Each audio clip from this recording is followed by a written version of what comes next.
Hey, the little button works.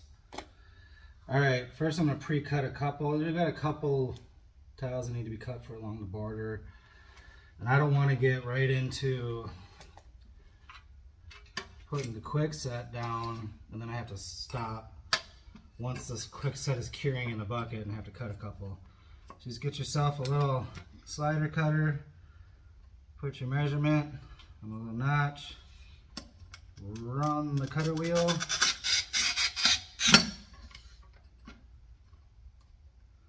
and then it's got a press. I usually just give it some pressure, pop it, and that's what you want. Do it one more quick time.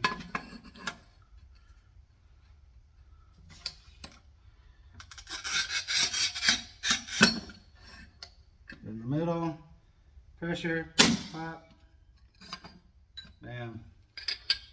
Otherwise you gotta bust out the old big saw or the grinder, and that's just messy.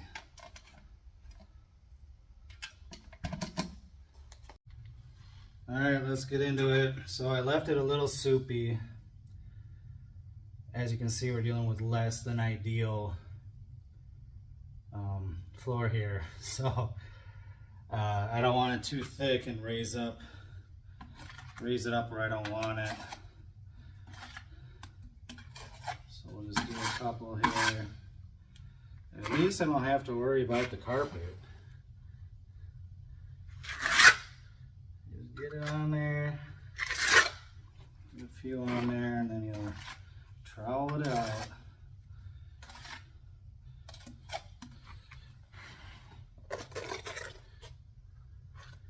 And then we'll just see what we're getting into.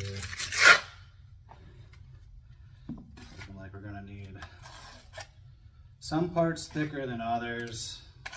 I'll probably have to lift a couple of these up, put them back down and all that. Let's just see what we're working with here. Just kind of spread it.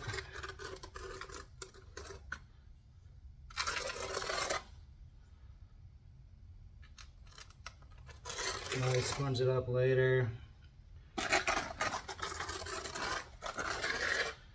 You want to end trowel it in the same direction, and when you lay it and knock down these little grooves, you want that going in one direction too. It's going to be hard to tell where my other layers are. Let's see what we got on this first one here though.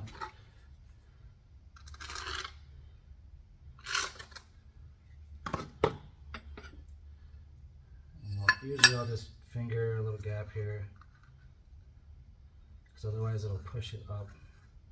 And you gotta clean the other tile. You gotta wipe it off anyways, but. So you have a water bucket. I didn't bring my good sponges, so I had to borrow a couple. Lay it down.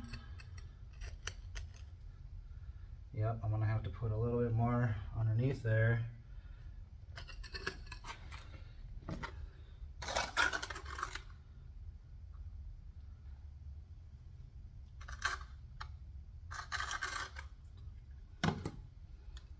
See what that does.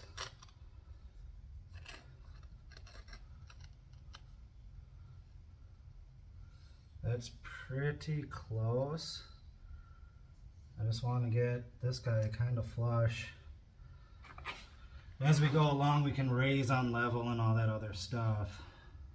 This corner is already uneven, so it's kind of like whatever. We're gonna do it one more time. I got some on there. Let's get you a wee bit thicker.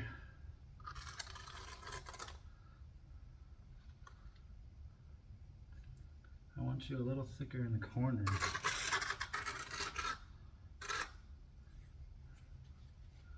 Just give me some. There we go.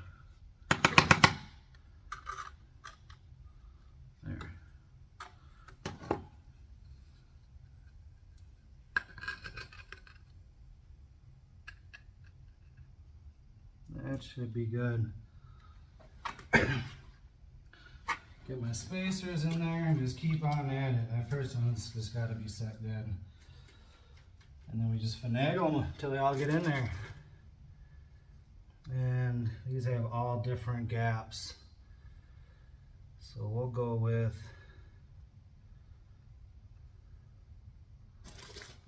the skinnier part of this.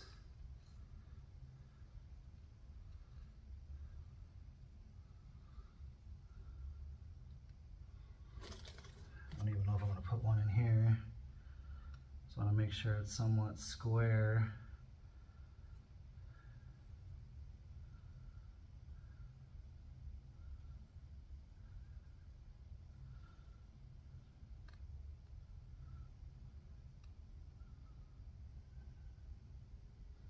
Just because I don't want it too jacked up down the line.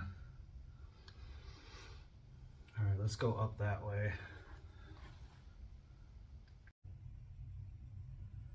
Alrighty, that's that. I couldn't really clean it up because, as you can see, I couldn't even use spacers. There's gonna be one or two little corners popping, but for the most part on an uneven ground, quick job. See, it was so uneven because they laid concrete down there because they just had this issue put in. It was leaking right down into here. So they put that guy in and they did a bunch of junk under there. That's why it was even tore up in the first place. So, but they just wanted something down there. And that's what they got for that one. Now time to put a coat of paint on before we lose daylight. And maybe I'll try to clean that up a little bit before I go here. Then I gotta kind of look around.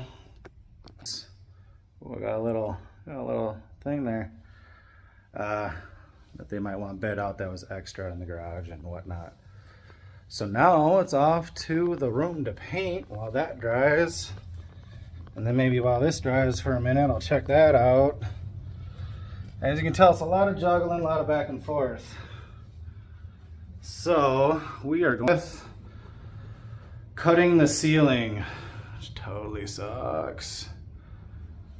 And we'll get into how to do that real quick.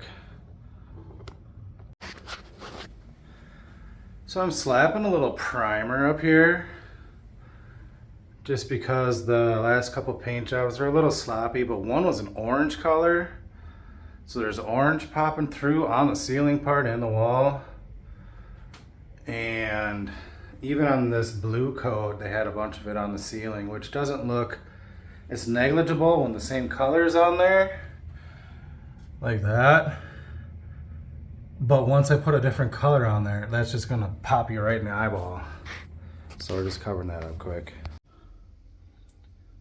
All right, don't forget about this little guy. What we're gonna do is do this real quick, slop it up.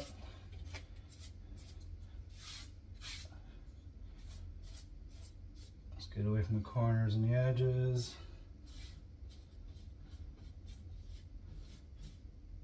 Not getting my big head in the way, am I?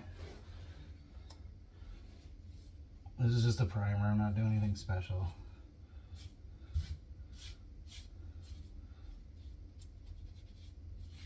Just to cover up that there's a piece in here. Alright, I'm done with this.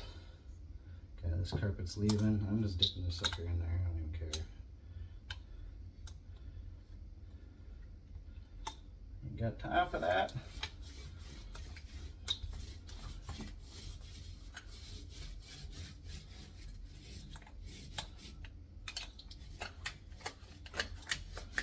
I don't know what that is. Is that part of the, yeah, it's shedded.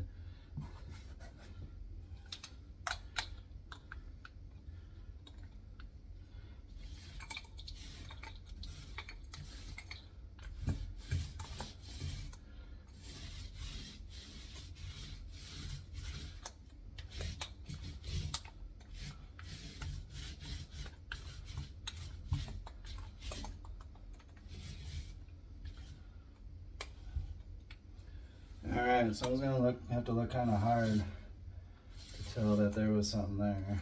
It's kind of feather it up a little bit if I can. Yep. Alrighty, let's do a ceiling cut. Should be dry now. Just get a decent brush with an angle.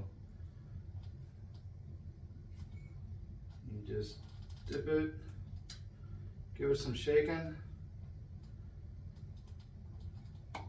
You want some on there. Give it a good googe.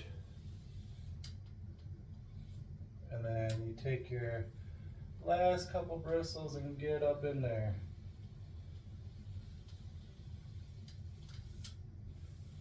And then fan it out a little.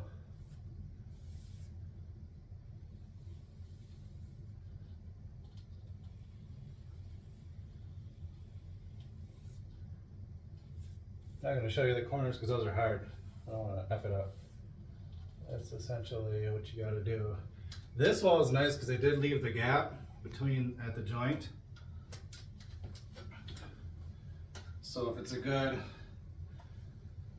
good corner, they leave a little gap so you can get your little brushes right up in there between the wall and the ceiling. This one doesn't have it, so it'd be hard to make a straight line. This one, you can just little tiny gap. That's how it's supposed to be. It's the first time I've actually ran into one of those gaps, and it's kind of nice. All right.